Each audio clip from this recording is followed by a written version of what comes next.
Welcome back, Jack and Pavel, Ebling and you, 1320 WILS. Pavel, we do not take a ton of calls in Ebling and you, and not quite the way we do in Jack and Tom show on Saturday morning, but we really appreciate listeners like Cecilia who are calling and holding people accountable, including yours truly.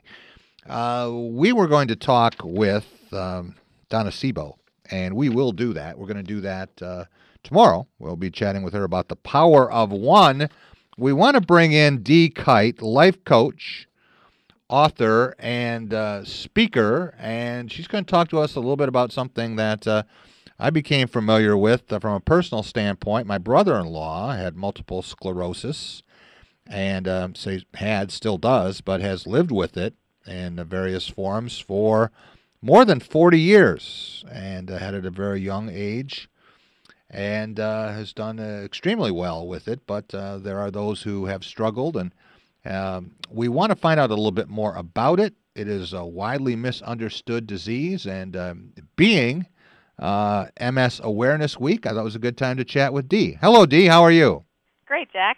How are you doing? Well, tell us a little bit about the misconceptions, and what is it that makes MS so misunderstood? It's because I believe it's the invisibility. Most of us look normal. We even can look good. And so the first thing someone will say when they find out that you have it is, oh, but you don't look sick. Mm-hmm. And that actually gets kind of irritating after a while, because it's almost as though, you don't look sick. What are you talking about? Most of our pain, you can't see someone is in pain. You can't see that their arms are tingling or that they're numb. Most of the symptoms are invisible, but when it progresses, a person will be in a wheelchair or have a cane. Right. And in those cases, it's not quite as misunderstood. No. My brother-in-law has been in that situation. He has a special lift to get into the van he drives, and has been in a wheelchair for many years, but he has traveled the world, and he has done some amazing things. He's participated in wheelchair marathons, and he's been an inspiration to me in many ways. I want to talk to you about the condition that you mentioned, where it is hidden and much more difficult to detect. You have had MS for more than 20 years, correct? That's right. And if someone looked at you now, would they be able to tell that you had MS?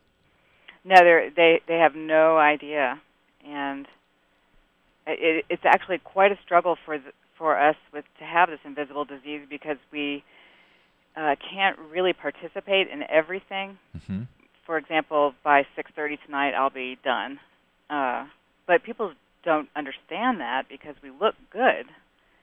And so at first, when someone's diagnosed, their family can be angry or disappointed.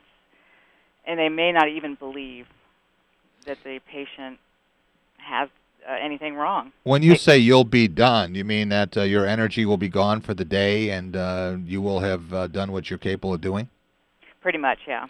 Okay. I check out, watch TV. Right. Right. As a professional life coach and speaker, how often does this come up, and how often do you address this? You mean the issue of multiple sclerosis? Yeah. Anytime I have a client that has the disease, we work on reinventing their life with the disease to make it as good as it can be, and it can be great. Mm-hmm. It's just that everything changes. Nothing's the same. All the expectations and dreams you had have to be re-examined and rebuilt. In the speeches you give, when you present the information you just shared with us, is your audience usually incredulous? More sad, I think, because I tell them the story of when I was diagnosed and, the impact it had. And can you share that with us and tell us how it has changed your life? Oh, sure. I was an assistant professor, and I had just gotten married, and we were on our honeymoon, and I kept thinking that my glasses were blurry, and I finally realized, I went out to play tennis with my new husband, and I dropped the racket because I couldn't see the ball. what had happened was I had optic neuritis and my eye was blurry from that, not the glasses. And so I went to the ophthalmologist, found out I had optic neuritis. I kept on pushing to find out what was wrong because they really didn't know. And it turned out then that I had MS and that the extreme fatigue that I had every day was finally explained. And I really couldn't work anymore.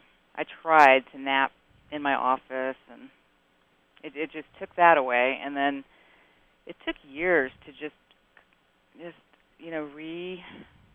rebuild, come up with a new plan. And it actually, in retrospect, it gave me freedom because it took away what they call the burden of choice. Right.